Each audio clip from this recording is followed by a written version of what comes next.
Est-ce que vous sentez heureux ce soir? Est-ce qu'on peut acclamer très fort pour notre roi? Merci.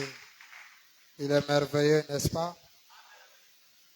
Il est doux et agréable d'entendre William Branham.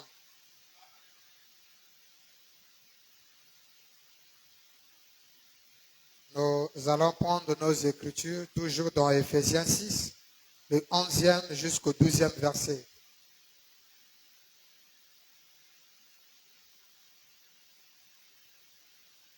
Nous lisons au nom du Seigneur.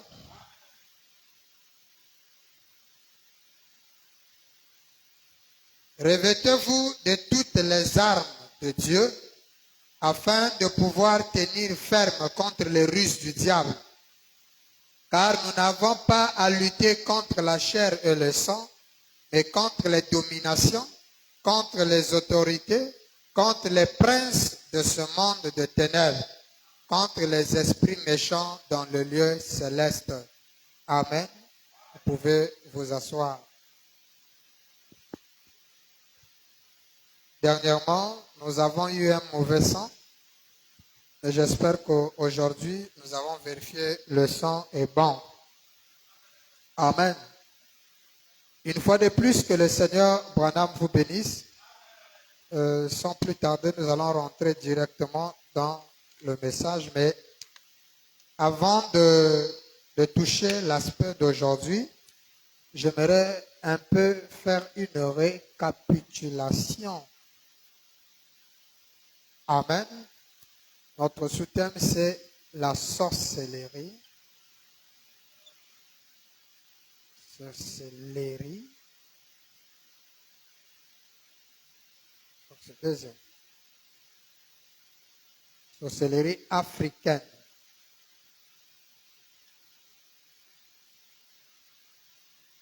C'est ça que nous sommes en train de développer. Mais cet après-midi, nous allons, j'espère que chacun en écrivant comprend les chapitres que nous sommes en train de développer.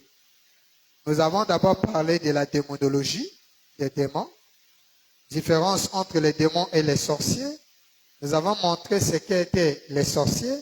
Et dernièrement, nous étions en train de montrer, comment on appelle, la démonologie dans le domaine physique, c'est-à-dire dans la forme de la maladie ou des maladies.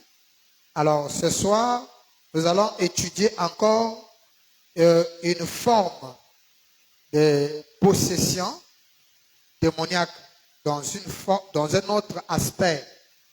Amen. Parce que la fois passée, nous avons vu la possession dans l'aspect maladie. Avant d'abord de rentrer, j'aimerais expliquer une chose. Des questions me sont posées. Pasteur, la citation, là où on a dit, tu as parlé du Takata, Inyanga et autres, c'était quoi? Hein? Le Sangoma. Bon, je me rends compte que les gens ne suivent pas bien la prédication. Ça, ce n'est pas une citation. Nous avons lu le dictionnaire Wikipédia qui parle de cela. Pourquoi nous prenons cela? J'aimerais dire ceci. Ma connaissance personnelle s'arrête à William Branham. Mais mes recherches vont au-delà des brochures et de la Bible. Un prédicateur doit faire des recherches dans tous les domaines. Maintenant, prendre ces recherches et essayer de les marier, voir si la parole soutient les conclusions des recherches. Et si cela n'est pas en apport, il prend ça et met de côté. Mais si ça cadre, c'est comme Frère Branham explique comment est-ce qu'on trouve une prédication. Il dit, une prédication, c'est un mot qui vous frappe. Il dit, vous pouvez regarder un mot, lire, tel que le filtre d'un homme qui réfléchit. Frère Branham n'a pas trouvé, sincèrement, prêchant en 1965, mais Frère Branham n'a pas trouvé ça dans la Bible. C'est sur une paquet de cigarettes qu'il ramasse et lui, on écrit le goût d'un homme qui fume ou le filtre d'un homme qui réfléchit. C'est là où comme ça qu'il a trouvé la prédication. Le mot frappe le prédicateur et lui inspire des choses, d'où la définition. C'est pourquoi c'est important à un prédicateur, quand tu prêches, de donner la définition. La définition marque la pensée qui t'a attiré. Permettez-moi, je ne suis pas en train d'enseigner le ministère ou comment prêcher, mais c'est important pour que les gens comprennent que quand on prêche, tu peux venir prêcher. Par exemple, un pasteur dernièrement est venu, il a prêché l'avatar. Branham, le gros avatar. Les autres ont trouvé ça sacrilège. L'avatar n'existe pas dans la parole, c'est du diable et tout ça. Or, dans une certaine culture, japonais ou chinois, vous trouverez le mot avatar. Un avatar, c'est quelqu'un qui maîtrise les 4 éléments. C'est-à-dire l'eau, le feu, l'air et la terre. Dans la terre, le feu, l'air et l'eau. C'est lui qui a la maîtrise sur les 4 éléments. On l'appelle un avatar. Maintenant, le révérend démontre que Frère Branham avait la maîtrise des 4 éléments. En prenant les titres. Et pourtant, le thème n'est pas dans la parole, mais la définition que lui donne trouve la place dans les Écritures. C'est comme ça. Par exemple, après ça, nous allons parler sur le monde astral, ou le monde démoniaque, le monde des ténèbres, ou le monde pandamanium. Nous allons parler. Je vais vous démontrer comment même on reçoit la sorcellerie, comment un sorcier sort de son corps. Mais vous allez voir que ce que je vais donner comme définition, ça n'y a pas dans le brochure. On va lire un certain document, mais qui nous donnera les rapports avec les Écritures. Quand il parle par exemple de sortir dans un autre monde, nous allons voir si Frère Branham confirme qu'il y a un autre monde en dehors de celui-ci où les démons vivent et que les sorciers ont la capacité de partir. Si on trouve une citation comme ça, la thèse là tient debout. Attendez, nous allons démontrer comment les sorciers reçoivent la sorcellerie.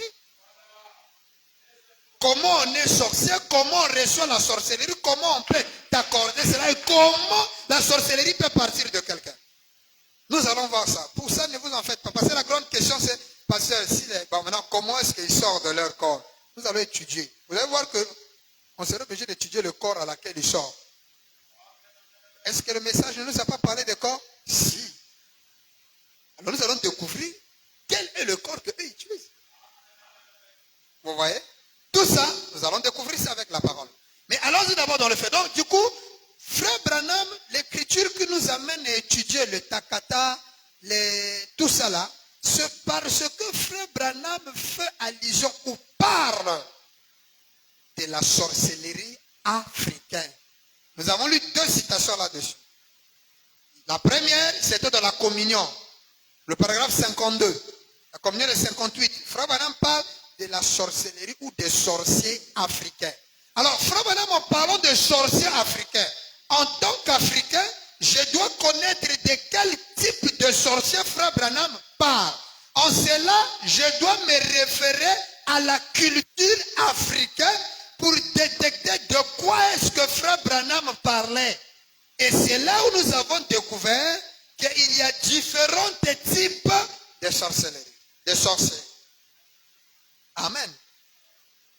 Parce que si nous essayons d'étudier les sorciers de l'Amérique, vous allez voir beaucoup de similitudes, beaucoup de différences avec les sorciers qu'on trouve, par exemple en Afrique subsaharienne. Parce que nous allons étudier ce qu'on appelle chez nous, par exemple, les kindoki. Hein? C'est ce qu'a été traduit par sorcellerie. Mais or, quand le blanc entend sorcellerie, c'est différent de ce que nous, Africains, subsahariens, ici, par exemple, nous disons sorcellerie. Nous, quand on parle de sorcier, c'est un sorcier, automatiquement, on voit ce que communément on appelle chez nous ici, les kindoki, ou dans d'autres cieux, nous allons donner les noms dans chaque pays, comment on appelle ça. Ne vous en faites pas, tout ça on va voir. Alors donc, il était important pour nous de savoir de quel type de sorcier. Il y a des sorciers guérisseurs. En Occident, par exemple, si vous allez voir des sorciers qui ont des chapeaux. Un sorcier a un chapeau pointu. Et il a un balai magique, un nœud crochu. C'est ça qu'on a l'idée du sorcier. Mais en Afrique, un sorcier, tu ne le verras pas avec le chapeau pointu. Ou avec un balai. Ou il monte sur un balai avec un nœud crochet. Non. Ce n'est pas ça l'idée d'un sorcier en Afrique. Par contre, en Occident, eux, ils ont l'idée d'un sorcier.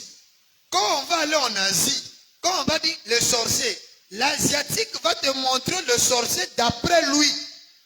Mais ici, les questions de la sorcellerie africaine. Amen. D'où nous avons dit, les sorciers ne sont pas nos ennemis ou nos adversaires. Notre ennemi, c'est le démon. Pourquoi? Parce que le sorcier n'est qu'un être humain investi de pouvoir occulte. Et pour travailler avec ce pouvoir occulte, il a besoin du démon. Il invoque les démons. Il faut maintenant dire les sorciers en Afrique, qu'est-ce qu'ils font? Ils jettent des sorts. Et nous avons lu avec vous que les sorts là, ce sont les maladies qui sont des démons. Vous comprenez ça? Et ces démons-là, c'est la première forme de possession démoniaque. Quand il t'envoie le sort, c'est un démon. Et le démon prend contrôle de ton corps physique. C'est une possession démoniaque sous forme de maladie. Les possessions, il y en a plusieurs. Il y a des possessions qui naissent innées. Il y a des possessions que l'on octroie par quelqu'un de mauvais sort, par le takata, qui te jette un mauvais sort. Celui-là aussi, c'est une possession. Donc, un démon entre et commence à nuire ta chair. Et quand vous allez à l'hôpital, on détecte le démon sous des noms. Épilepsie, et ceci, cela, cataracte et consorts. C'est comme par exemple pour l'épilepsie, le Seigneur Branham nous a expliqué quoi? Il nous a dit, dans la démonologie, domaine physique, au paragraphe 71, 71, il dit, maintenant remarquez ceci. Alors, cette cellule reste là, c'est un démon. Parce que nous avons montré que dans la démonologie, dans le domaine physique, ou dans la première forme de possession, nous avons dit que la maladie, amen, la maladie est un germe.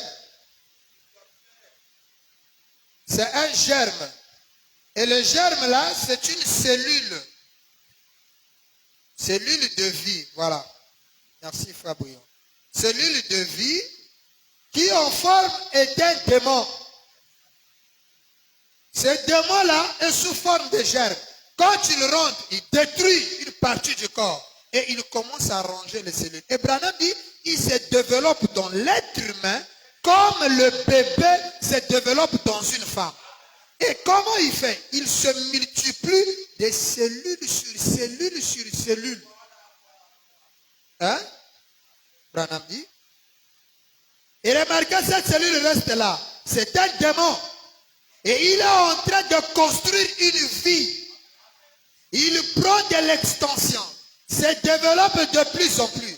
Il a un devoir à remplir. Le démon là, qui est le germe dans ta vie, quand on l'envoie là, il rentre dans ton corps. Il a un but. Le but c'est quoi? Branham dit, c'est de vous ôter la vie. Quand il vous ôte la vie, c'est là où nous avons dit, dès que toi tu meurs, le démon vient faire le rapport chez le sorcier. Le sorcier dit merci. Alors pour fêter sa victoire, le sorcier a une utopie qu'il crée. Il peut prendre un animal où il mange. Ou encore, ils font une fête dans leur monde à eux. Oh non, ça qu'on va voir le monde des ténèbres, nous allons décortiquer ça. En fait, c'est une civilisation. C'est un régent. Bon, on aura tout le temps de voir. Alors, qu'est-ce qui se passe? Cette victoire du sorcier, grâce à son démon, sur l'individu, alors, ça lui donne la joie. Là-bas, on dit que, ah non, le frère là, on a mangé, les sorciers ont mangé. Nous avons dit qu'il ne mange rien. Il n'y a rien au monde et ce qu'il mange. Ils font au contraire, ils font une fête, soit dans leur monde à eux, soit dans ce monde-ci, en ayant un animal normal. une viande sacrifiée aux idoles. C'est que la Bible parle de ça. Cette viande-là, en le mangeant, ils rendent grâce aux forces des ténèbres d'avoir accompli leur but.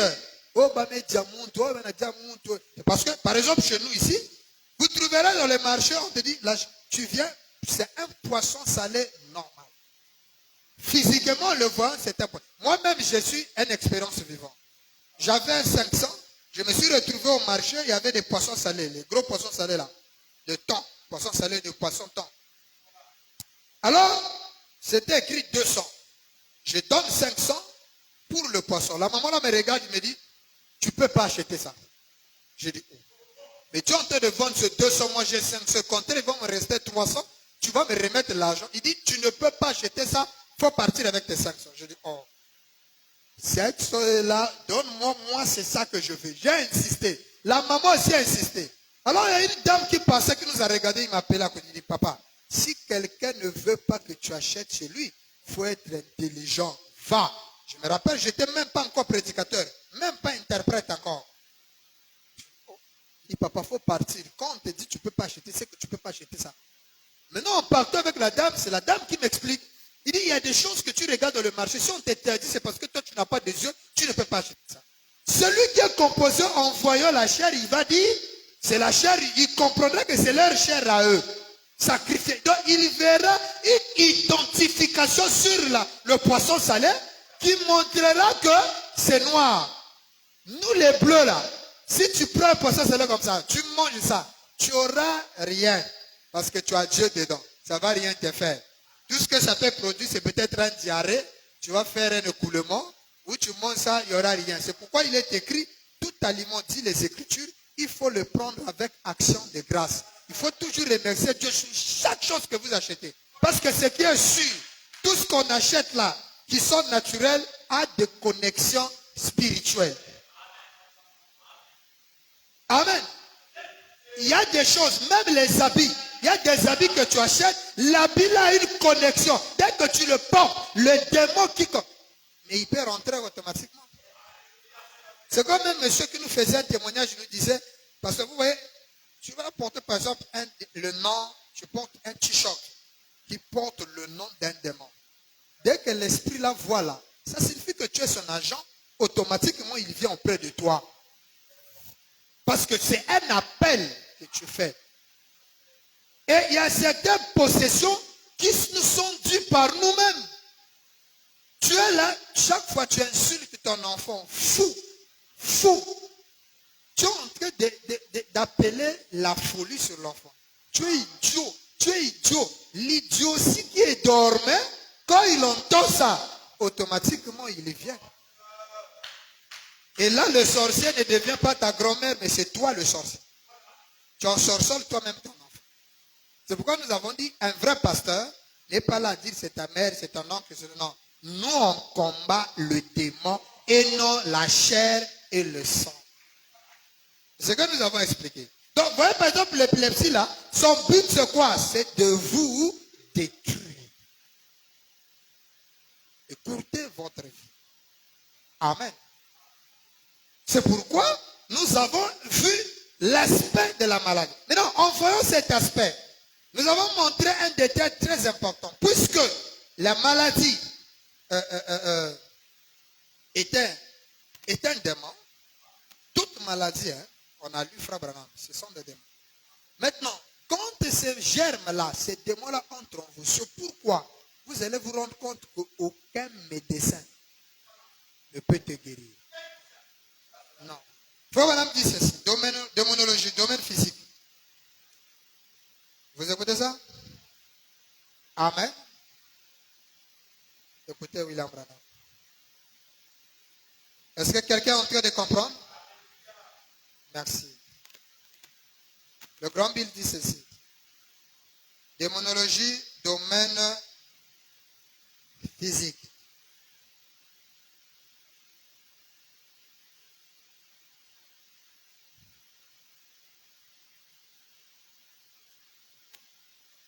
Toujours là où nous sommes. Bon, lisons ça tout en entier. C'est là, c'est le paragraphe 72. Donc 72. Nous étions à 71. C'est là où nous sommes.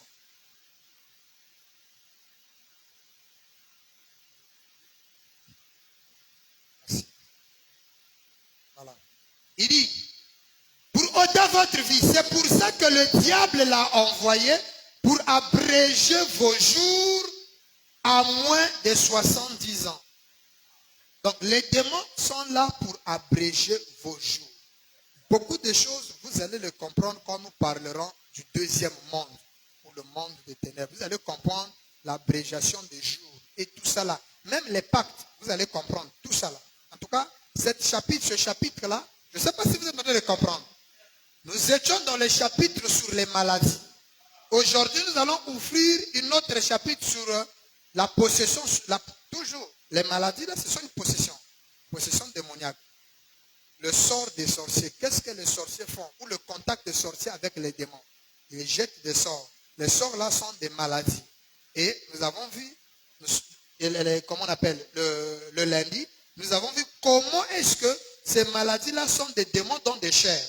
Et aujourd'hui, on va voir une autre forme de possession.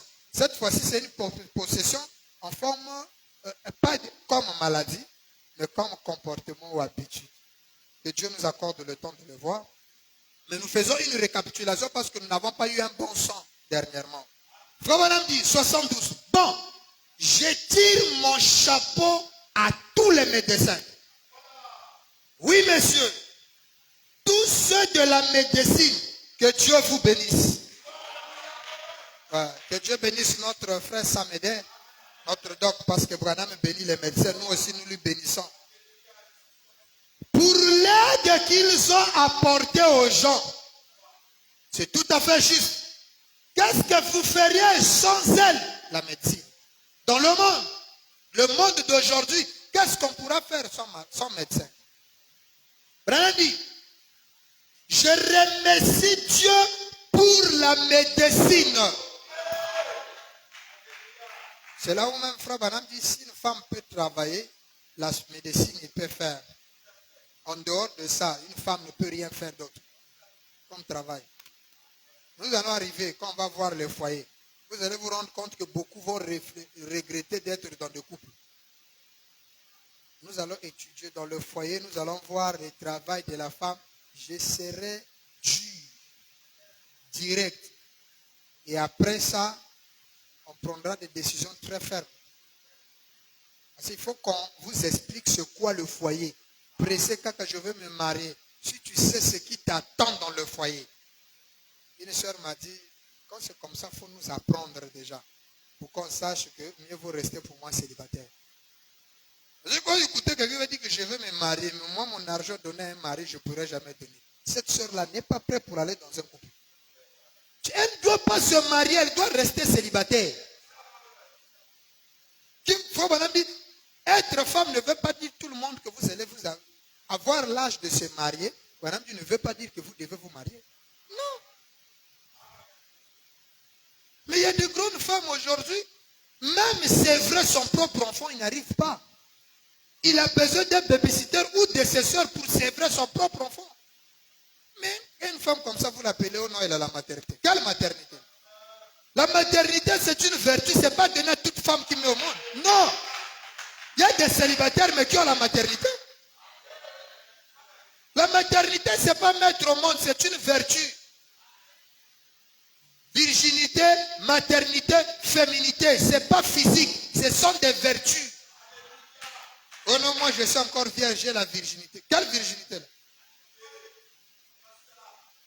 C'est ça que tu appelles virginité. Branham dit, je remercie Dieu pour la médecine. Je remercie Dieu pour mon automobile. Amen. Oh, j'ai encore une citation. Branham dit, je remercie Dieu pour la télévision. Il dit, c'est Dieu qui a envoyé la télévision. Il dit, je remercie Dieu pour mon automobile. Si Dieu n'avait pas permis que la science produise une automobile pour moi, j'aurais eu beaucoup de mal à marcher jusqu'ici. Pour la lumière électrique et pour le savon que j'utilise pour laver mes mains, pour le dentifrice que j'utilise pour me brosser les dents. Certainement, je le remercie pour tout, parce que toutes les bonnes choses viennent de Dieu. Dites Amen. Toutes les bonnes choses viennent de... Les mauvaises choses viennent du... Mais, je veux vous dire, il n'y a pas le moindre médecin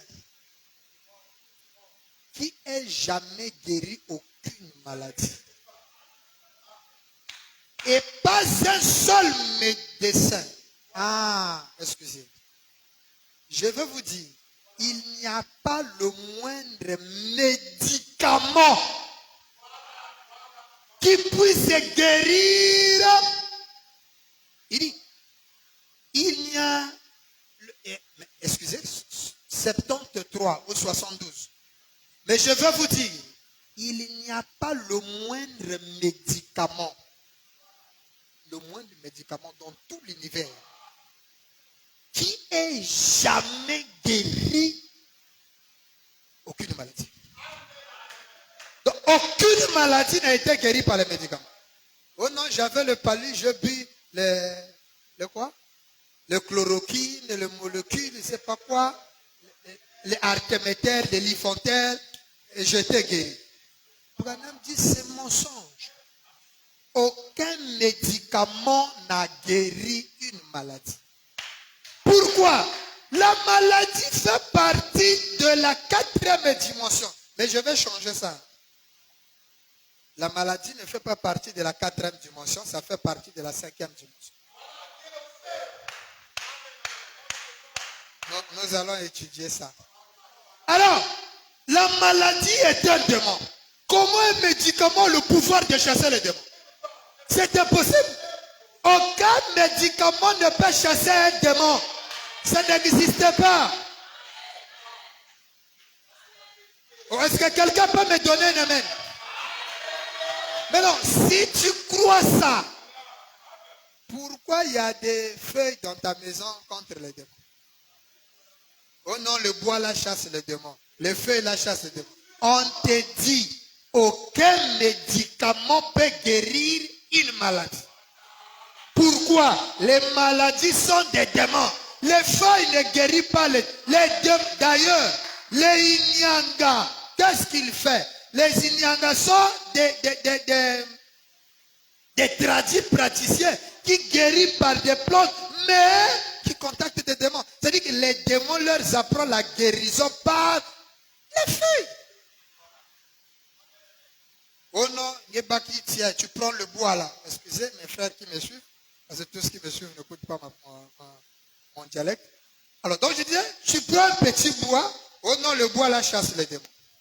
Mets ça dans ta maison, ça va chasser les démons. Ça n'existe pas. Oh non, prends la feuille là. Tu mets ça dans tes trucs, ça va chasser les démons. Non! Ça ne peut pas chasser les démons. Aucun, frère madame dit, aucun médicament n'a jamais guéri aucune maladie. Point. Et pas un seul médecin, à moins que ce soit un charlatan. À moins que ce soit un charlatan. Mais un vrai médecin vous dira qu'il ne prétendent pas être des guérisseurs. Regardez. Il dit, un médecin ne peut pas guérir, à moins qu'il soit un charlatan. Donc un charlatan peut guérir une maladie. Mais c'est ce que ça veut dire. À moins que ce soit un charlatan. Ça veut dire que le charlatan a le pouvoir. Comment? Parce que le charlatan est un homme. C'est aussi une forme de sorcier. C'est les... comment on appelle les Sangoma. Qu'est-ce que lui fait? Comment on appelle? Le charlatan. Le démon qui est dans la personne, la maladie qui est un démon, on lui a jeté un sort. Les démons qui travaillent dans le corps de la personne ou qui le rend malade peut être délogé par un démon plus fort, c'est-à-dire supérieur à lui. Dans la hiérarchie démoniaque, il y a des démons inférieurs, des démons supérieurs et des démons très supérieurs. C'est une classification. La technique, ils ont eu ça au ciel. Il y avait Dieu, les chérubins, il y a des chérubins, des archanges, des chérubins, des séraphins et tout consort. Et chez Satan aussi, il y a des démons frères qui vivent avec le diable. Ceux-là, les magiciens même ne les contactent pas. Ils sont trop forts et trop exigeants. Dans la hiérarchie démoniaque, il y a des démons graves. Mais il y a des petits démons. Par exemple, prenons un exemple. Moi, j'envoie un démon caporal chez toi ou un démon soldat. La maladie persiste, je vais voir un charlatan. Quand j'arrive chez le charlatan, oh, papa, vraiment, moi, mon enfant là n'est pas guéri, tout et tout. Hein? Le vaudutiste là, il va dire quoi? Bon, d'accord, on va soigner, c'est un petit problème. Quand il va, il regarde le démon qui est là, il sait, oh, il est caporal, c'est bon. Le vaudutiste ou le charlatan, qu'est-ce qu'il fait? Il invoque un démon plus fort que le caporal. C'est-à-dire, il peut appeler un lieutenant, un sergent ou un officier. Et quand l'officier arrive, boum! Comme l'Écriture dit, le diable ne chasse pas le diable. Il est petit. Tu fais voilà. Non, vieux, mais moi, on m'a mis ici. Qui t'a mis ici? Oh, c'est son oncle. Ah, quand tu travailles. Je suis en train de faire mon boulot. Il dit, bon, mais moi, je suis envoyé pour que tu déloges le corps. Et je fais comment? Je n'ai pas fini ma mission. Il dit, non, tu dois libérer. Le corps là devient déjà, nous laisse seulement les empreintes et puis toi tu sors. Il laisse des petits. Toi, libère. Ils envoient soit un mauvais ou mauvais sang, un autre démon encore. Il dit, toi, tu grandis. On met un petit bébé démon dans la personne. Le petit bébé là va grandir. Et il va prendre du temps pour se manifester. Ou encore, ils envoient une autre forme de démon. Pas parfois la maladie, mais la possession qu'on va étudier aujourd'hui. Il dit, bon, les maladies là, nous sommes là pour aider la population de nous faire confiance. En fait, nous ne sommes pas contre vous. Bon, comme on a choisi, tu sais quoi? Bon, non, moi, c'est le poli. Bon, il faut libérer. Ou soit, on appelle l'autre. Ton frère va continuer le travail. Toi, va te reposer. On met notre frère. C'est maintenant des céphalées. Quand tu auras céphalées, tu vas dire, oh, non, on repart seulement chez le charlatan. Là, c'est lui le charlatan de la famille, c'est lui qui nous soigne. On change de poste. Ou encore, si le démon a assez de capacité, non, maître, au lieu de que je pars, que quelqu'un d'autre, moi-même, je peux faire ça comme mon frère Idi. Il est ferrailleur et maçon. Quand son travail de maçonnerie dit, bon, frère, il faut libérer. On va trouver... Non, non, non, je peux faire ça. On lui donne le marché. Il y a des démons qui ont des capacités comme ça. Il dit, non, je peux faire. D'accord, toi, quitte le pied, monte à la tête. Ou encore, vous quittez. On prend des démons de forme religieuse. Démons d'incrédulité. Démons de, c'est pas de vol. Démons de... Tu deviens leur garde. Il t'envoie un démon dans le domaine religieux. Il dit, bon, le domaine physique, ça va. Laissons un peu le gars reposer. On lui envoie notre esprit. Bon, toi, il faut faire le tout possible qu'il ne croit jamais la parole. Il croit seulement le fétiche. On lui envoie. Il rentre. Ah, moi j'étais malade. C'est le féticheur là qui m'a soigné. Donc c'est Dieu par lui. Il n'y a pas Dieu dedans. C'est problème de démon. Il a donné les instructions à un esprit inférieur de libérer afin qu'un esprit supérieur entre ou encore change de portique. C'est des conneries que le diable veut faire comprendre. Branham dit aucun médecin ni aucun médicament peut guérir. Il dit chez le frère Mayo. Mayo, c'est une clinique, l'une des meilleures cliniques aux États-Unis à l'époque, qui faisait des bons soins médicaux. Et ils appelaient même frère Branham dans des cas désespérés. En lisant un peu en bas, il dit, il y avait un cas de maladie là-bas. Et quand Branham arrive là-bas, je prends le parti C. Alors ils m'ont fait venir là-bas. Et j'étais juste au-dessus de la porte où Jimmy et les autres maillots étaient autrefois. Il y a une grande affiche qui dit, en rentrant dans la clinique, là, ils avaient écrit en gros, tel qu'en haut, là, à l'entrée. Ils ont dit, nous ne prétendons pas être des guérisseurs. Nous prétendons seulement aider la nature. Il n'y a qu'un guérisseur, c'est Dieu. Et Branham dit, ce sont les meilleurs du monde. Le fait que les médecins là ont compris que c'est Dieu qui guérit, Branham dit, ils sont les meilleurs dans le monde. Oh, j'espère que les vrais médecins amèneront toujours leurs malades à consulter Dieu avant d'appliquer un traitement. C'est pourquoi un bon médecin, il doit te dire, mon frère, Psaume 103 est clair. Je suis l'Éternel qui te guérit de toutes tes maladies. Toutes les maladies, c'est Dieu qui guérit. Maintenant, vous avez dit, pasteur, comment expliquer que moi j'ai la maladie? Je prends le produit sont guéris. Ce n'est pas les produits qui te guérissent. Si tu ne connais pas Dieu, c'est un problème de foi. Tu libères une énergie qu'on appelle la foi. La foi n'a rien à voir avec les croyants ou les... La foi est une substance qui régit tout être humain. Fait de chair et de sang. Païen, crois. Même dans la sorcellerie, si tu n'as pas de foi, tu ne vas pas évoluer. Mais tu dois croire que le démon que tu vas invoquer va venir. Tu dois croire que le démon que tu vas envoyer va faire son travail. Tu dois croire que la mission doit réussir. La foi est la base, la substance qui régit tout être humain. Maintenant, chez les croyants, c'est fort parce que nous associons la divinité dedans. Voilà là où les croyants, ça devient fort. Quelqu'un comprend ça? Amen.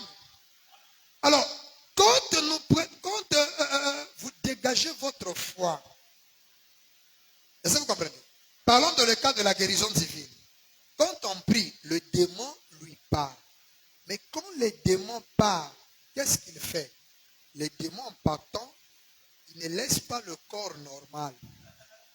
Là où une chose de mauvaise était, regardez même une banane pourrie. Vous le mettez sur le sol. Le jour que vous l'enlèverez, l'endroit là sera imbibé de saleté. Même chose avec le corps. Quand le démon, le germe part, l'endroit où il était là, laisse les dégâts. Hein? Lisons un peu quelque chose ici. Vous écoutez ça? Lisons un peu ceci. J'explique un peu et puis je vais lire. Alors, qu'est-ce qui se passe? Les médicaments, quand on les prend, les médicaments, les démons partent, non? Quand le démon part, il laisse les dégâts, les destructions des cellules et des tissus du corps. Alors, qu'est-ce que les médicaments font? Les médicaments aident le corps humain, c'est-à-dire la nature du corps humain, à résoudre, à aider la nature à se ressouder. Par exemple, les tissus qui forment cette photo-là, ici c'est détruit. C'était normal. Quand on trouve ici, le démon part, il laisse un trou. Mais pour que les parties restantes puissent s'ajuster, c'est là où les médicaments aident la nature à faire évoluer jusqu'à ce que là où était le plaid devienne propre. C'est ça le rôle des médicaments. C'est ce que les médicaments font. Quand on prend les médicaments, elles aident, pour des termes médicaux, je dirais, elles aident les cellules corrompues à se redévelopper, à se unir et former un bloc. Ou encore, là où les globules rouges ou les globules blancs sont faibles, ils aident les globules à être forts. Parce que dans le corps humain, Dieu a mis ce qu'on appelle les anticorps. Les anticorps, ou encore les globules là, leur but c'est une armée qui sont là pour défendre le corps contre les microbes et tout virus. C'est pourquoi quand les démons viennent, il attaque le virus quand il rentre, il attaque le système immunitaire. C'est-à-dire, le système immunitaire, c'est un système de défense que Dieu a mis dans le corps humain qui défend le corps contre toutes les histoires. Vous comprenez? Et la preuve est simple. Regardez, un jour, le frère Shalom, on a vu un fou. Regardez ce que le fou consomme. Il boit de l'eau avariée, il mange des trucs bizarres, mais il ne tombe pas malade. Toi, un être normal, si tu prends ça, tu tombes malade. Mais pourquoi il ne peut pas tomber malade? Parce que les maladies sont des démons. Il a d'abord les démons en lui. Donc le fou ne peut jamais tomber malade comme toi tu tombes malade parce que la maladie c'est des démons. Quand la maladie... frère, vous êtes là, Dieu bénisse, Dieu bénisse. Quand il prend l'eau là, ça devient potable pour lui. Mais toi, l'être qui n'a pas de démon, tu prends l'eau de la boue là, tu bois ça, la diarrhée, tout votre... À l'hôpital là-bas, c'est des perfusions. Ils dorment dehors, pas de palu ou de notes, pas d'AVC. Les démons de Paris disent, oh ici, je n'aurai rien. Il sait, parce qu'il y a des gaillards. Rien. Oh, pneumonie, vous avez déjà vu un fou. Celui-là, donc, on veut seulement le détruire pour partir. Le fou, ceux-là, ils sont des cercles. Imaginez-vous le monsieur qu'on appelait les gens là, qui était nu là. Branham dit il avait 2000 démons. Un être humain avec 2000 démons. Toi, le palais, tu vas venir faire quoi chez lui? Il dit, ah, ma service est au coquille déjà. On est déjà plein ici là. Tu vas venir encore trouver les gens ici. Cherche un autre endroit. Nous ici, c'est bon. 2000 dans une personne. Aïe. Ce soir-là, peut-être, il y a même des gens qui ont plus. Hein? Donc, ils aident les tissus du corps à être en bonne santé. Et ils attaquent. Maintenant, quand le démon est plus fort, il y a des maladies qui viennent parfois par coïncidence. Tu vas soit au boulot, tu fais un faux pas, tu t'exposes dans la fraîcheur, tu reçois une maladie. Et parfois des choses où le corps, la divinité dans le corps. C'est pourquoi quand quelqu'un... Oh Seigneur. Il y a une chose qui me fend toujours le corps. Si les gens connaissaient réellement, un, c'est quoi être un fils de Dieu? Deux, c'est quoi un pasteur? Vous avez cette définition. Parce que quand tu connais qui est le pasteur, tu connais c'est quoi son être. Son corps est composé de quoi?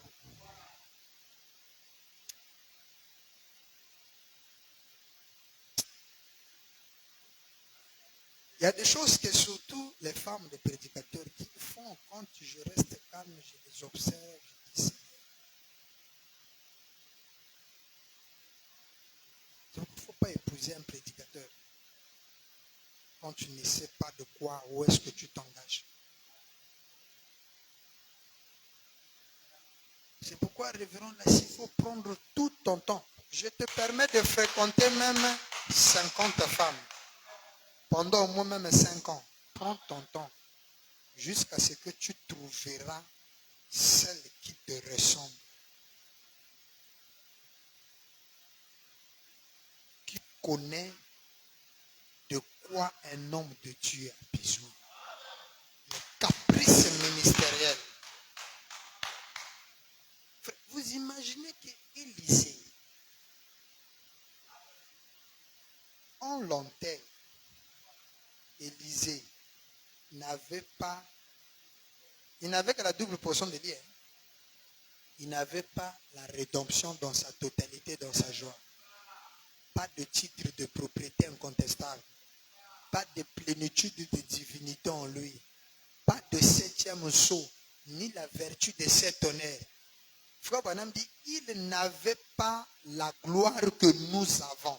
Ça veut dire que moi, quand je me tiens du haut de cette chair, je suis 1000 fois plus puissant.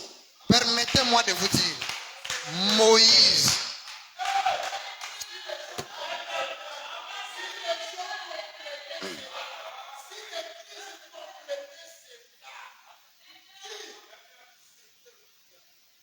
Quelqu'un écoute ça?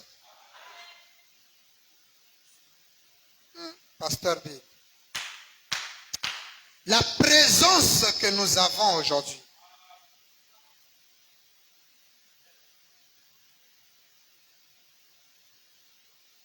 Hein? Favanam le dit dans la brochure, le fondament fondamental pour la foi.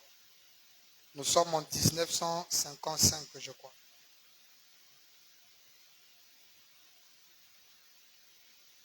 Les gens de l'Ancien Testament. Écoutez ça.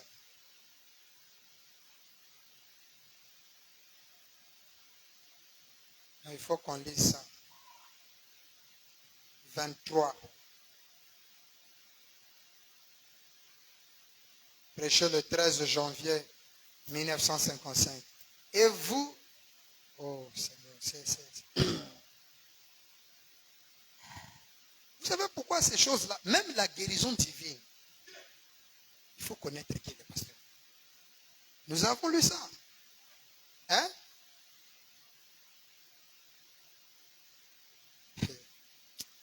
Regardez, je lis. Et puis nous allons revenir. Et vous êtes la lumière du monde. Une ville située sur une montagne. Le fondament fondamental pour la foi. 13 janvier 55, paragraphe 23. Et vous êtes la lumière du monde. Une ville située sur une montagne qui ne peut être cachée. Et nous, virgule, ce soir, nous devrions avoir honte de nous-mêmes et confesser sincèrement et humblement notre incrédulité devant Dieu. Et lui demander de nous pardonner de la manière dont nous le représentons dans cette vie. Lui, il compte sur nous. Les gens de l'Ancien Testament n'avaient pas cette présence. Vous n'en êtes pas conscient. Parfois, vous vous référez à Élie, à Moïse, à ces gens-là, Abraham et ainsi. Oh, le père de la foi. Un père de la foi qui a douté. Mais vous l'appelez père de la foi. Et quand on veut le justifier, non, il n'a pas douté par incrédulité. Est-ce qu'il y a des doutes d'incrédulité? Il a douté. Lui-même qui a vu la grandeur d'Elohim. Moi, je n'ai pas vu Frère Branham physiquement comme ça. Mais je crois à un Américain qui est Dieu. Ma foi, vous le comparez avec les pierres et les consorts. C'est des petits. Permettez l'expression trop choquante, mais c'est un petit. Pierre, il vient ici, il va s'asseoir. Il n'est pas ministre. Ils ont vécu sur un autre. Les Lévites n'ont pas le droit de monter du haut de cette chair. Cette chair n'est pas réservée aux Lévites. C'est réservé au roi.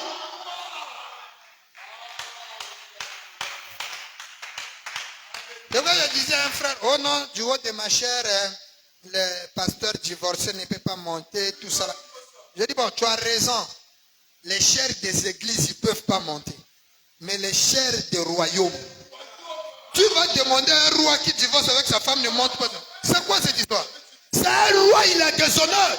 Quand le roi atterrit dans votre territoire, vous lui mettez un tapis rouge, c'est un roi. Même si chez toi il n'est pas roi, mais dans son royaume il est roi. Et la loi royale te donne la permission ou te contraint de lui établir des honneurs au royal.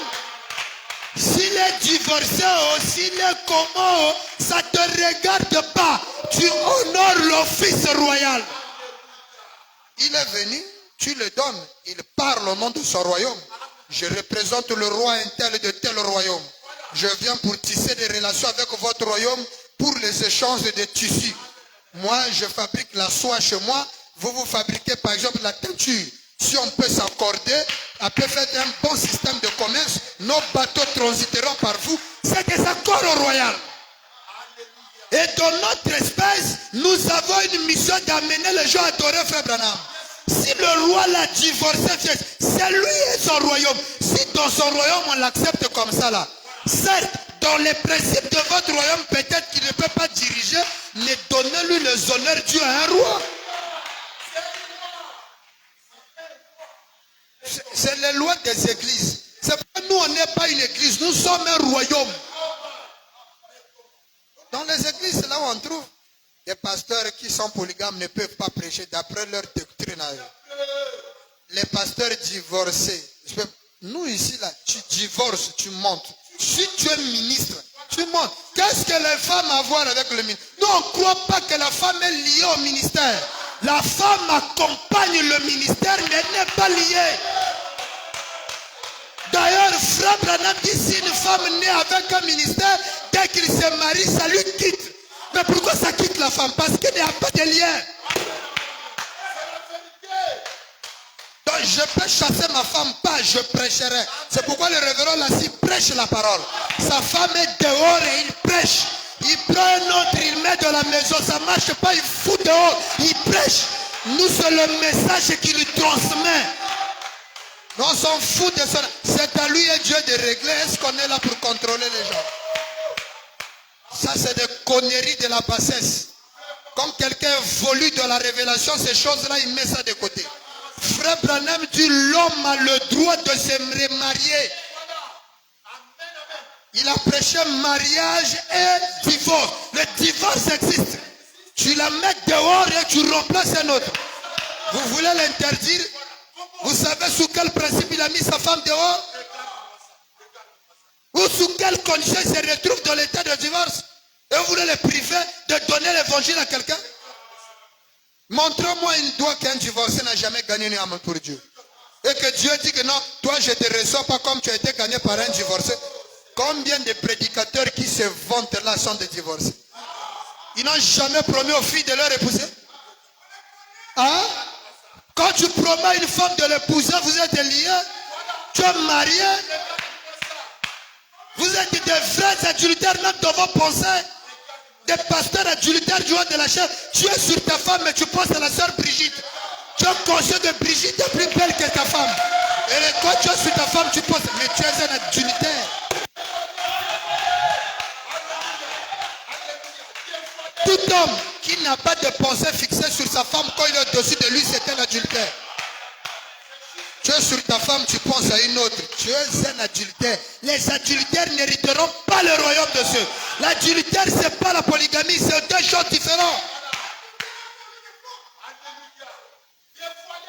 C'est quoi ça?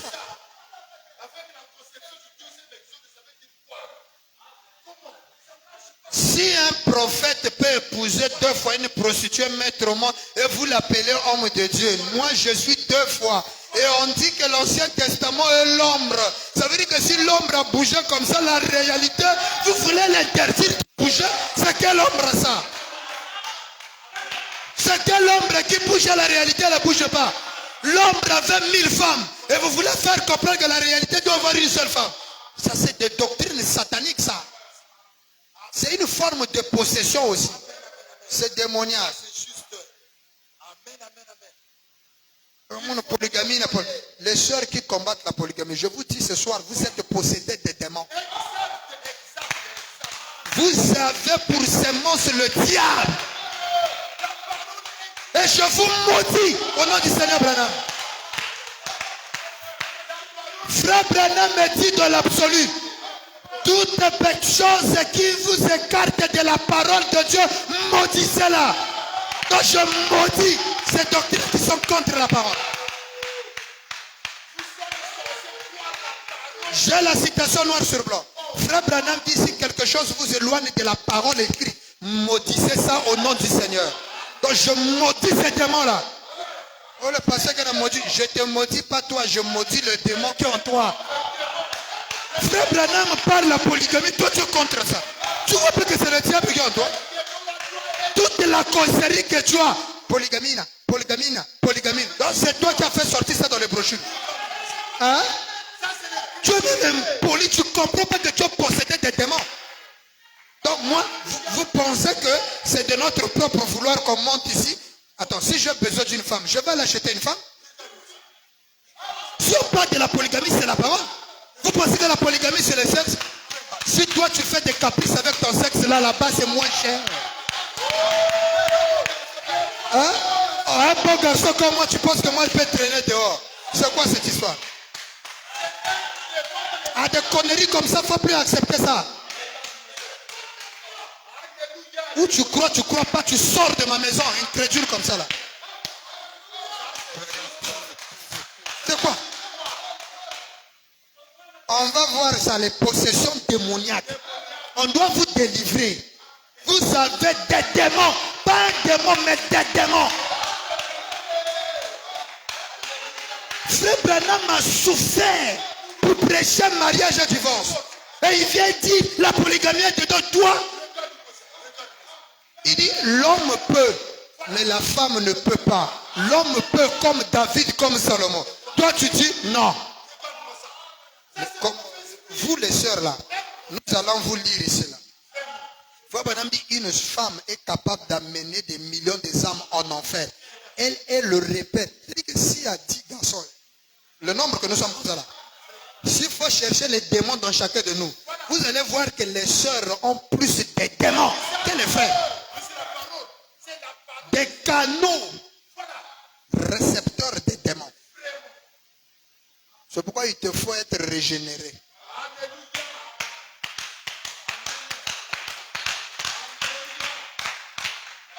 Je ne sais pas pourquoi nous sommes arrivés là-bas, mais il y a quelqu'un, un têtu dans la salle. Il y a un démon bizarre. Nous sommes en train d'attaquer la démonologie. Oh, mais pasteur, le démon est malade. Ça, c'est le domaine religieux. Et Frère Branham dit le démon religieux est plus dangereux que le démon de la maladie.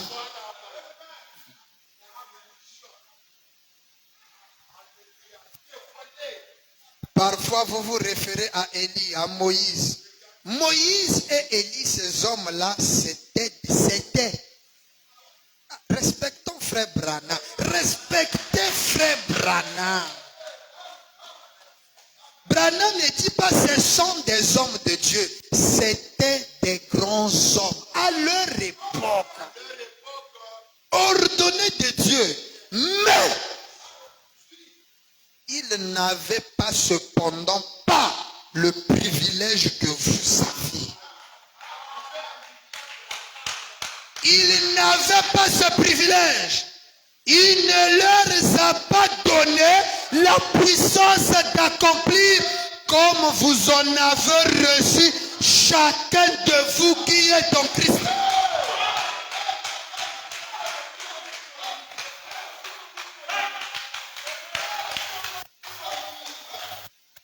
Oui, frère Briand. Quand quelqu'un contre la polygamie, c'est mon premier adversaire. Surtout si tu es dans l'église ici, là. Dehors, c'est bon. Mais ici, là, je vais te pousser. Je sais que tu es fâché contre moi, je m'en fous. Je répète Branham. Branham est derrière moi. Mettez-moi dehors, je vais prêcher dehors, j'aurai des croyants. On n'a pas besoin de toi ici. Tu n'as jamais été le nôtre. Tu fuis à cause de la citation. C'est moi qui ai créé la polygamie. Prêchant en 1965. J'étais né. Je suis né en 1984. J'ai lu ça dans le brochure, je vous répète ça. Même saluer le pasteur, c'est devenu. Je dis Yandia Ikele.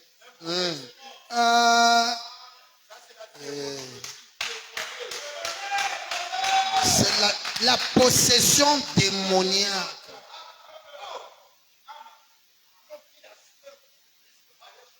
Et puis Yoko Sakananango, Branham dit d'un bout à l'autre, c'est insidieux. Papa, insidie le Seigneur. Comment tu comprends pas que tu es le démon? Il faut venir prier ici là à la fin. Que Dieu te délivre. Parce que c'est ça même.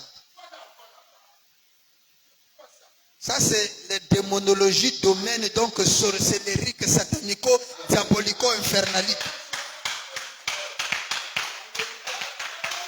On a prêché ça ici. On a mis projecteur. Citation, tout le monde en train de voir. C'est pas un truc que je lisais comme ça. Non. On a mis le projecteur. Tout le monde voyait et lisait. On a donné le droit de questions et réponses. On vous a même dit, j'ai même dit à l'église, allez se consulter d'autres pasteurs. Parce que je vous assure au nom de Dieu, il n'y a pas un pasteur. Je pèse mes mots. Il n'y a pas un pasteur, un ministre. Je repèse mes mots. Je l'ai réduit au nom William Marion Branham. Il n'y a aucun pasteur sur cette planète qui peut détruire la polygamie. Il n'existe pas. S'il existe, je lui lance un défi ouvert. Tu vas casser sous quel angle toi tu vas venir? La seule possibilité d'effacer la polygamie, il faut effacer les sexes. Et la seule moyen d'effacer les sexes, il faut enlever les désirs. Or, la chair là est faite de désirs. Tu fais comment?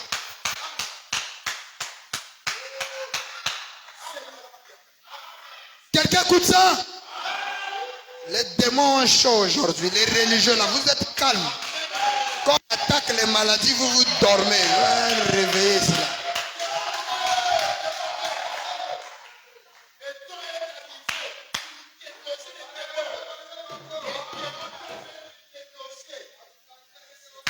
Amen. Quelqu'un écoute ça?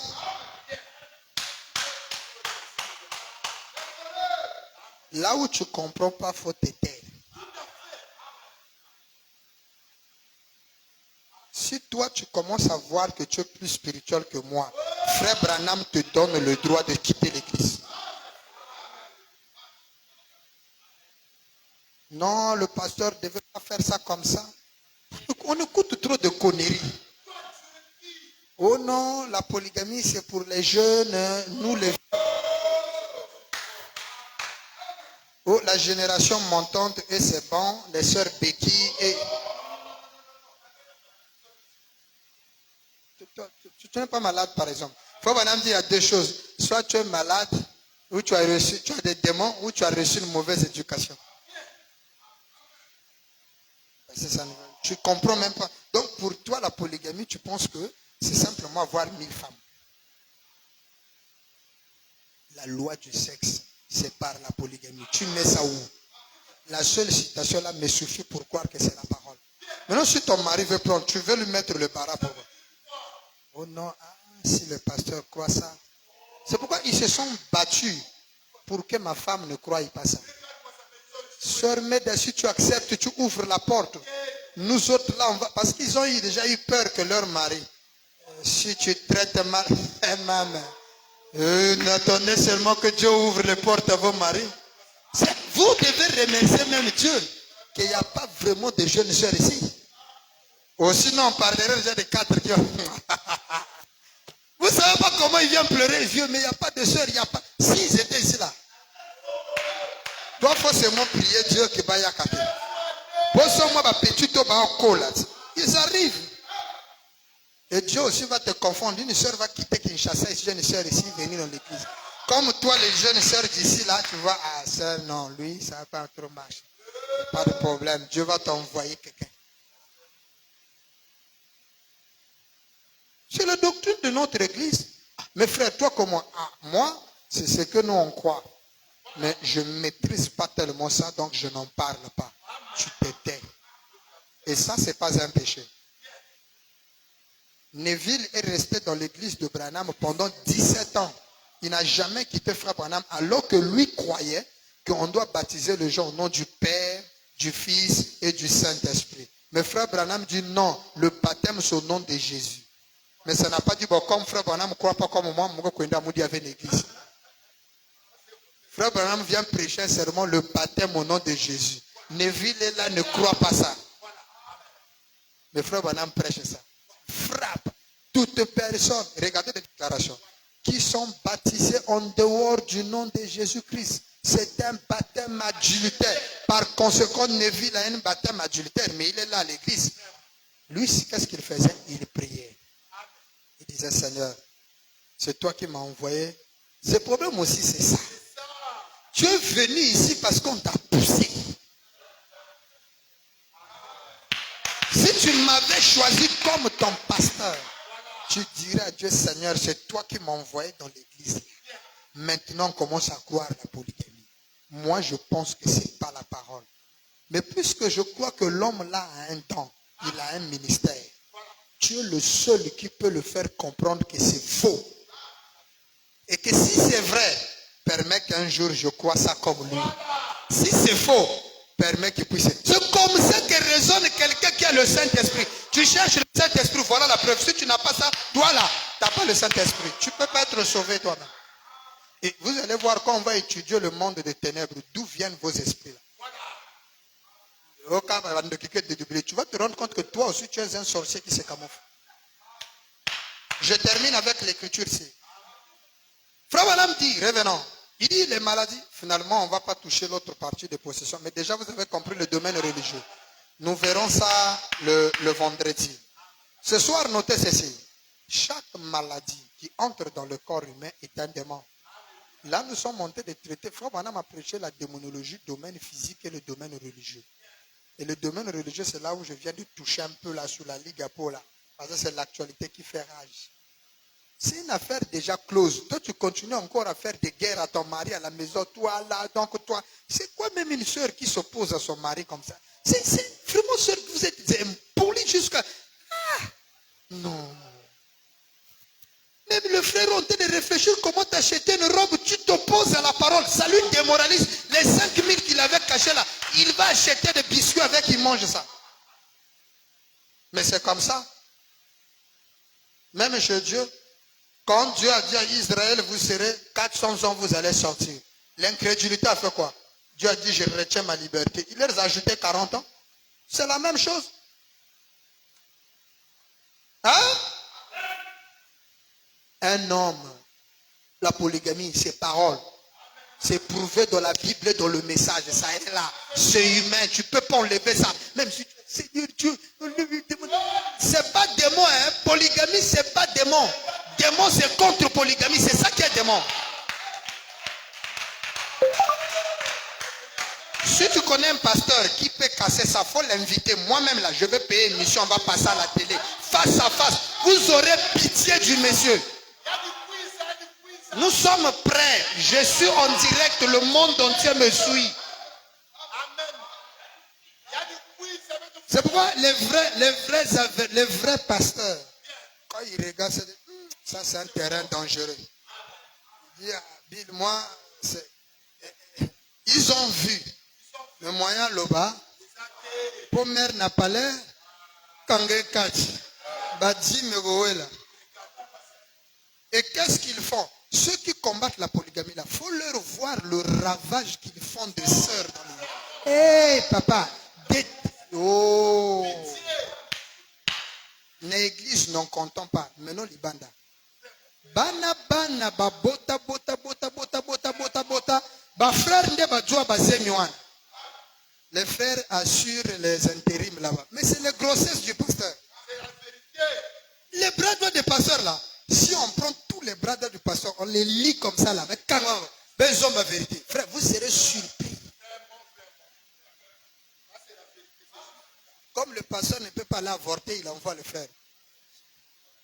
Nkwenda va avec le frère. Il y a des frères qui connaissent des trucs. Hein? Je l'ai vu. Oui, il y a des gars comme ça. C'est une loi humaine. Lucifer connaissait les secrets de Dieu. Il a dit, oh petit, on va les caresser.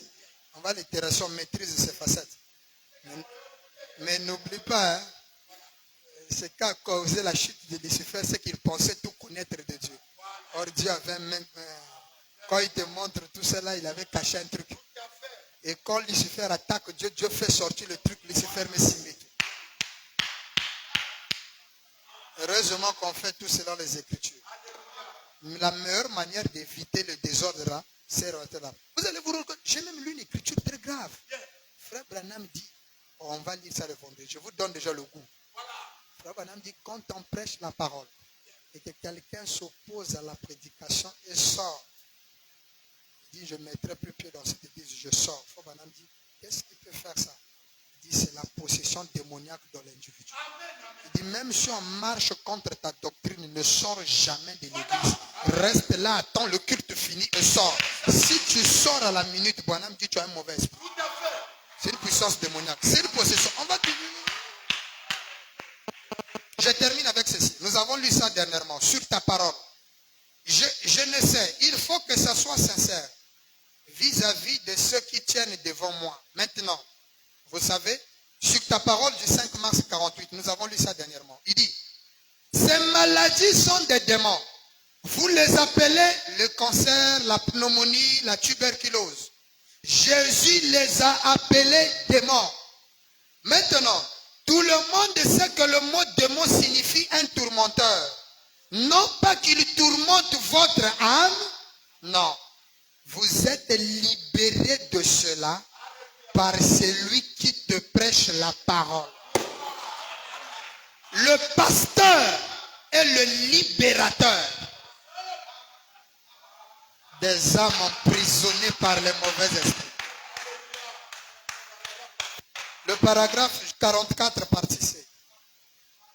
Mais tel que là, les démons de l'âme, c'est souvent l'incrédulité. Frère Branham dit dans l'âme, il n'y a qu'une seule porte. La foi ou le doute. L'incrédulité ou la foi. L'incrédulité, c'est le démon de l'âme. La seule personne qui peut te délivrer, ça c'est moi. C'est pourquoi je te frappe dur ce soir pour te délivrer. C'est pas pour se moquer de toi, pour être contre toi. Moi, je m'attaque aux esprits là. C'est mon travail. Frère Branham dit, le pasteur veille sur votre âme. Et dans la porte de l'âme, il y a la foi. Quand je vois l'incrédulité, je m'attaque à ça. Frère Branham, Jésus a traité Pierre démon. Il dit, arrière de moi Satan. Pierre n'était pas Satan. Pierre, c'est lui qui a eu les clés du royaume. C'est lui qui a ouvert la vanne du deuxième exode. Nous disons, les actes des apôtres. Mais pourtant, Jésus l'a traité derrière de moi Satan. Est-ce que Pierre a dit, bon, moi, je suis dans l'église, pasteur, je suis arrière de moi Satan. Ah, c'est des conceptions enfantiles. Quand il a dit ça, c'était au démon qui est en lui. Pierre, un fils de Dieu, mais qui avait la possession démoniaque. Toi aussi. Et tu peux être possédé. Frère Branham a dit, un homme peut avoir le vrai Saint-Esprit en lui, mais étant atteint de la folie. La folie, c'est quoi? C'est des démons. Mais il a quoi? Le Saint-Esprit. On a lu ça ici. Il dit, les démons de votre âme, vous en êtes libérés par celui qui te prêche la parole. C'est pourquoi ceux qui disent le temps des pasteurs est terminé, ils sont emprisonnés par des forces noires.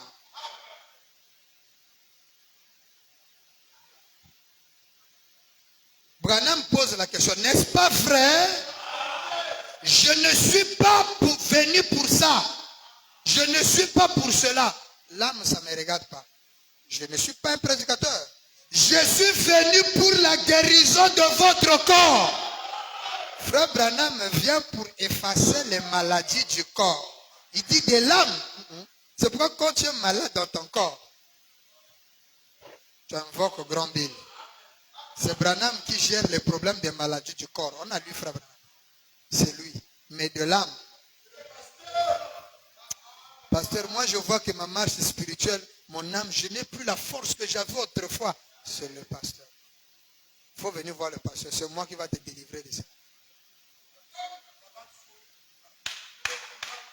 Mais c'est les démons. En fait, c'est vrai qu'il fait baba. Ce sont les démons dans les personnes qui les empêchent.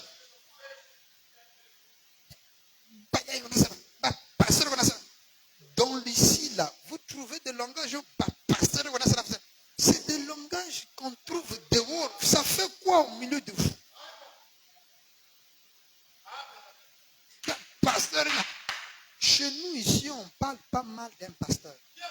Peu importe ce qu'il a fait, ça le regarde lui et son Dieu. La Bible est très stricte là-dedans. Il dit, ne jugez jamais le serviteur d'autrui.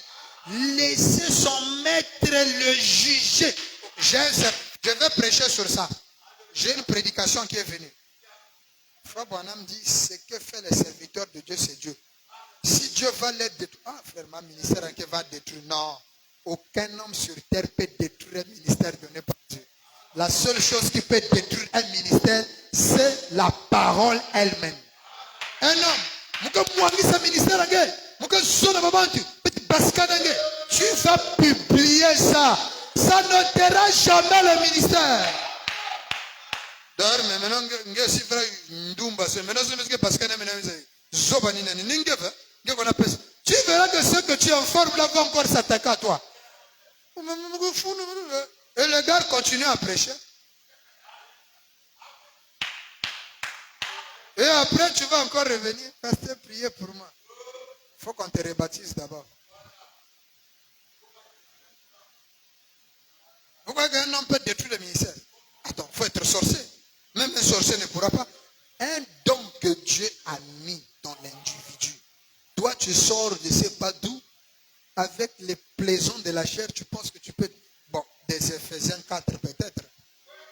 Mais pour un roi, tu vas répéter. Tu vas détruire la répétition. D'ailleurs, l'ordre royal dit, quand vous choisissez un homme pour roi, il prendra vos... Mais tu vas aller...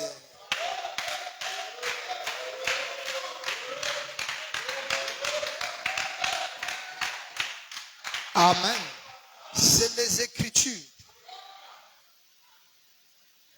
Ici, là, il faut refuser seulement les citations. Mais si tu commets l'erreur que je crois les citations, il faut avoir un disque dur d'un terrain. Maintenant, pour vous débarrasser de ce tourmenteur, je ne pouvais pas, vous ne serez jamais, écoutez maintenant, vous ne serez jamais sauvés. Et vous ne recevrez jamais le Saint-Esprit, à moins que vous croyiez la parole de Dieu. Quelqu'un dit Amen? Hein? Et l'homme qui vous la prêche. Tu ne peux pas croire la parole de Dieu sans croire le Messie qui te prêche ça. Hein? Non, moi je crois la parole. Mais non, moi ça, lui, tu dois me croire. Mais lui, il boite. Même si je commence à boiter, je deviens un prince boiteux. Je ne suis pas le premier à boiter. Jacob, devant l'Éternel, il a boité. Si le pasteur fait la gueule, moi c'est moi, Dieu va le briser la hanche. Et quand Dieu brisera le pasteur la hanche, le pasteur va boiter. Mais en boitant, tu ne te rends pas compte qu'il devient le prince puissant devant Dieu. C'est quand il marchait normal qu'il était supplanteur, menteur et tout ça.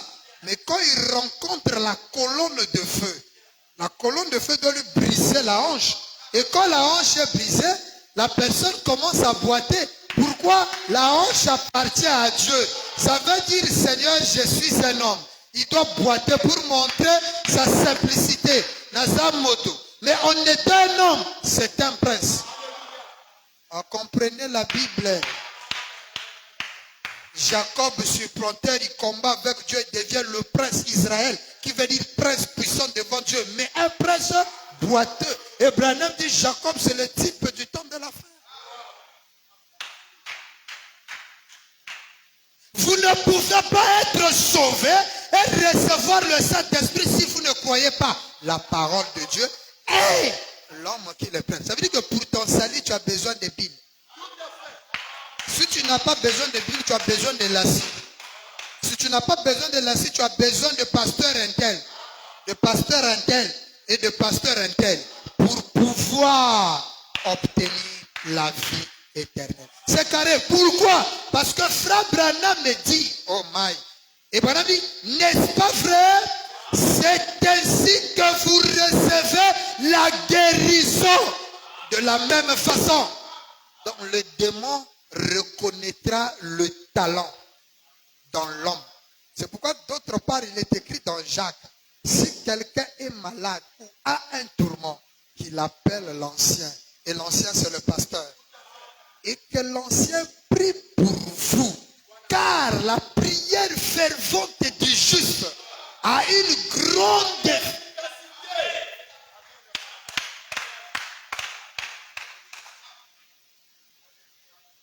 Appelez le pasteur. Pour que le pasteur, lui, quand il parle, le démon reconnaîtra. Quand le démon verra, il verra Dieu dans la personne. Et quand le pasteur s'approchera, on va prier, frère. C'est pas qu'il crie fort. Seigneur, le frère est malade. Je réclame sa guérison. Comme on connaît maintenant que les maladies sont des démons, on dit démon. Cette maladie appelée le palu n'est qu'un démon. Démon, je viens. Là maintenant tu parles au démon. Il faut être sûr. Démon, j'aimerais te dire une chose, que tu dois libérer le corps là. Parce que maintenant là même, tu libères le corps. Tu n'as pas besoin de crier. Il y a même des démons, dès qu'ils te voient, ils quittent.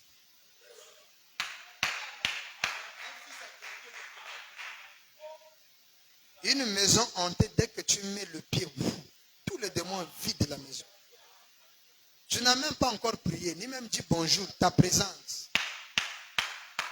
Et quand tu dis on va prier, la prière recharge les batteries. Hein? Là, tu passes à un stade de super saiyan divin. Hein? Les auras sont en train de galoper. Vous écoutez ça? Sinon, toi-même, tu es déjà investi de toutes les auras. La colonne de feu, frère Branham dit ça est dans l'église. Il dit la nuée est devenue, est dans le croyant. C'est l'âme de vrai croyant. Et c'est comme ça avec vous recevez la guérison divine. La guérison divine, c'est la guérison accordée par Dieu. Et ça, on a besoin du pasteur. Nous confirmons ça dans la brochure. Croyez-vous que je puisse faire cela? 20 août 1950, paragraphe 9. Évidemment, si quelqu'un a une instruction ordinaire de l'école, il sait qu'un démon était tourmenteur. Si vous avez un tourmenteur dans votre âme, voyez votre pasteur. Là, il s'adresse aux gens de Cleveland. Il dit tous les tourments, les démons de l'âme, ça faut voir le pasteur. Lui, quand il va prier, ça va partir. Il dit, mais si vous avez un tourment dans votre corps, il dit c'est la raison de ma présence ici. Amen. Quelqu'un peut dire amen à ça? Acclamons le Seigneur.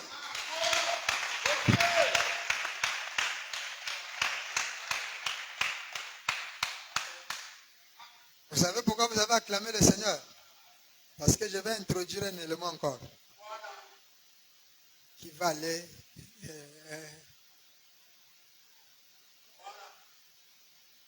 Les deux citations qu'on vient de lire nous font comprendre une chose. Que le pasteur n'est capable pour les esprits de l'âme. Quelqu'un comprend ça?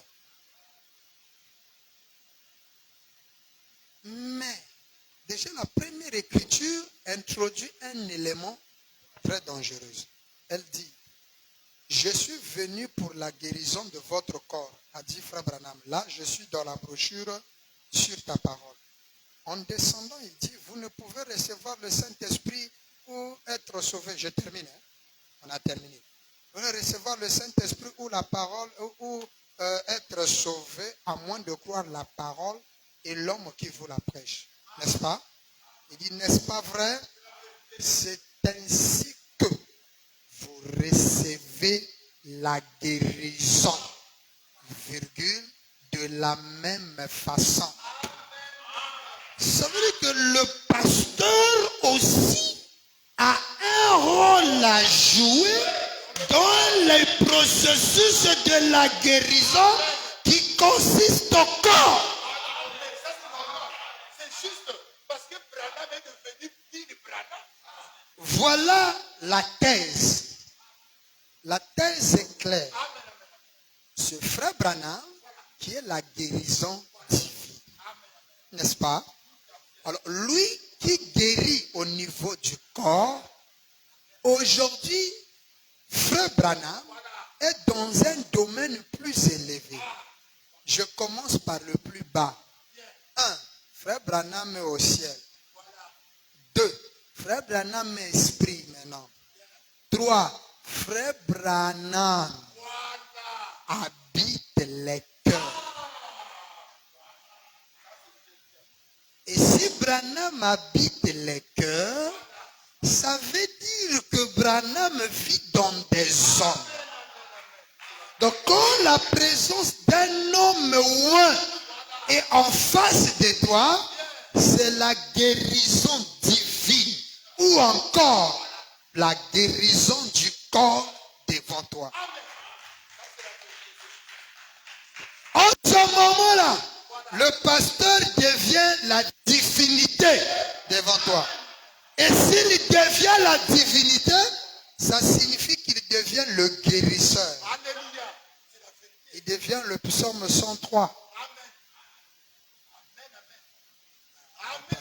Ça, c'est la tête. Maintenant, lisons les citations. Comme toi, tu aimes trop les citations.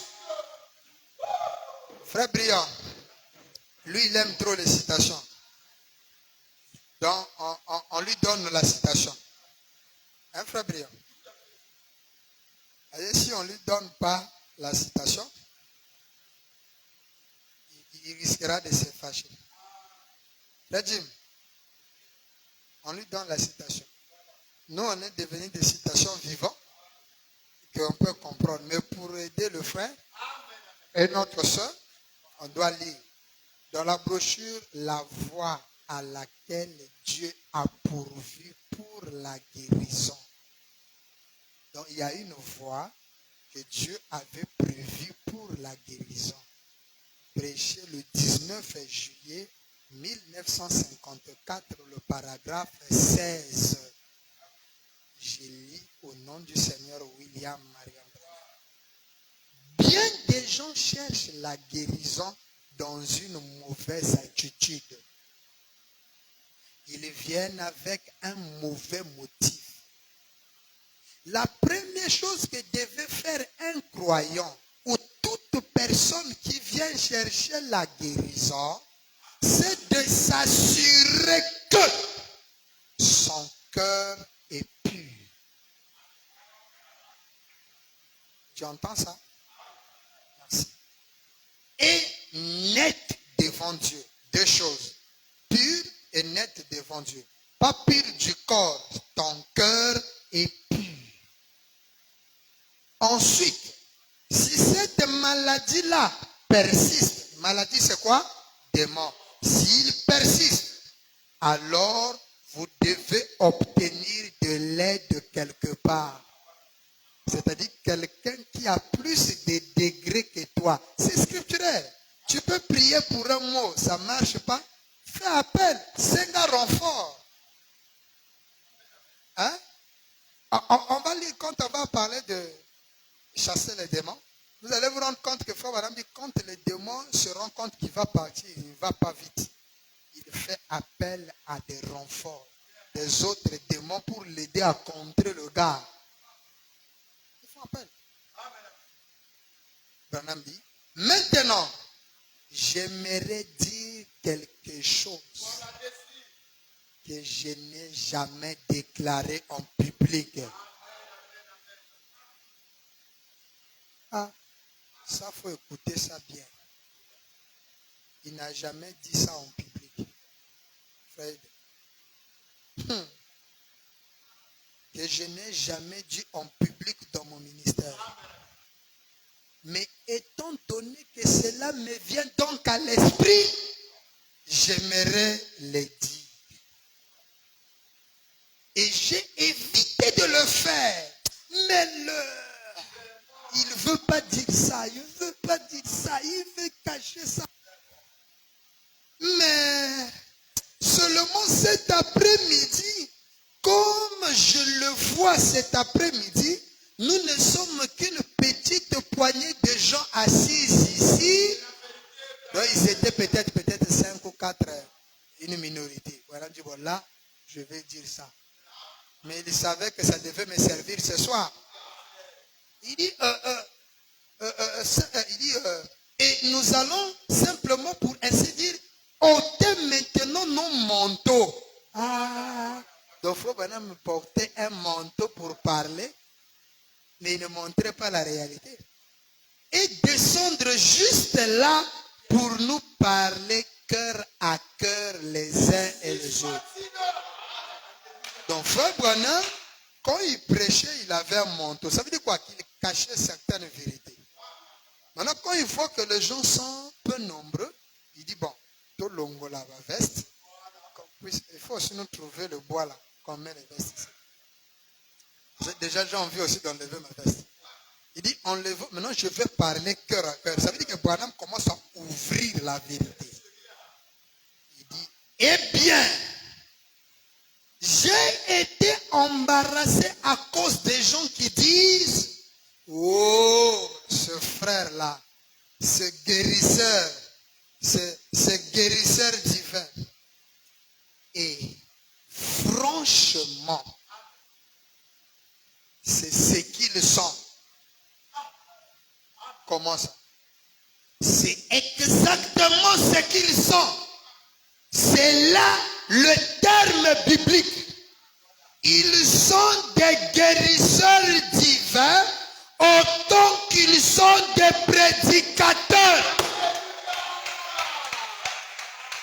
Les prédicateurs sont des guérisseurs divins. Ça veut dire, les prédicateurs chassent les démons, mais par Dieu.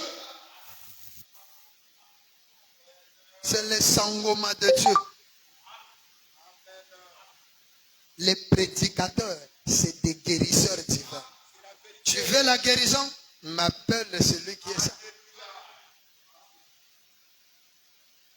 Quelqu'un croit que le prédicateur est un guérisseur divin?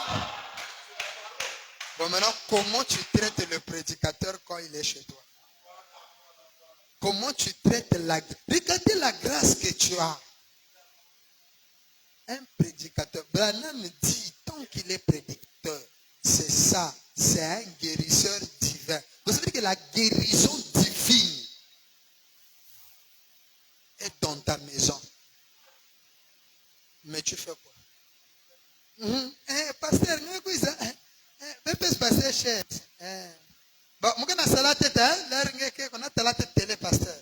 La guérison divine vient chez toi. Tu les laisses pour aller arranger les habits dans la chambre. Hein? Guérisseur divin.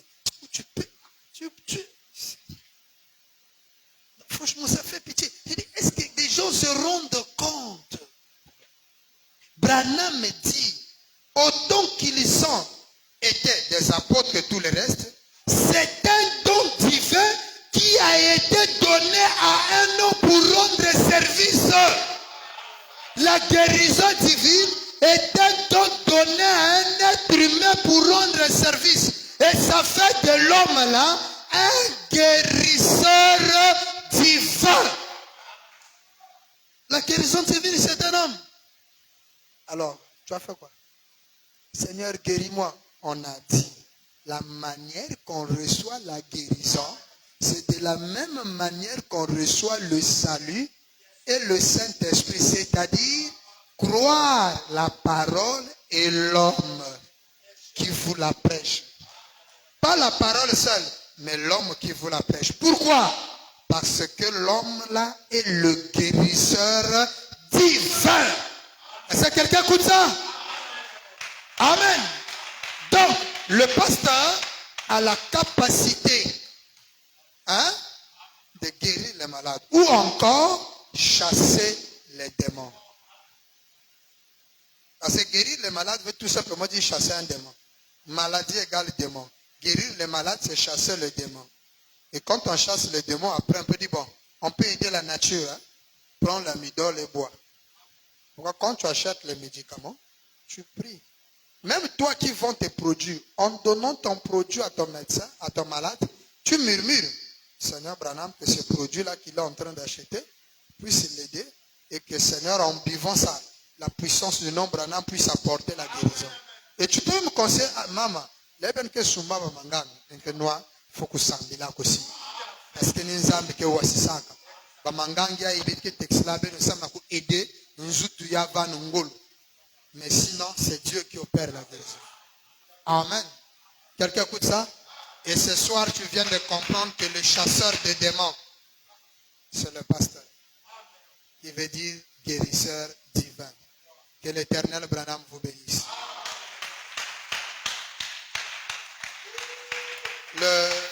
Le vendredi, nous allons étudier une autre possession démoniaque.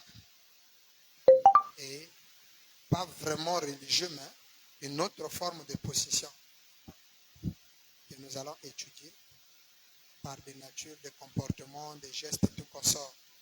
Et nous verrons après cela, nous allons étudier maintenant revenir sur la sorcellerie africaine, décortiquer certaines choses, sur le deuxième monde, le monde des ténèbres et tout consort, et voir un peu comment est-ce que la personne peut devenir, ou la personne devient sorcier, ou d'où vient la sorcellerie, toutes ces choses-là.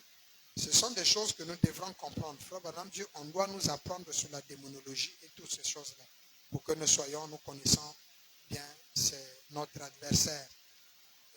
Quand nous sommes en train de dire des choses comme ça, le diable n'est pas content. Il est très fâché. Les menaces vont venir. S'il ne peut pas m'atteindre, il va attaquer les miens. C'est pourquoi soyez des hommes de prière. La prière repousse l'ennemi loin de vous.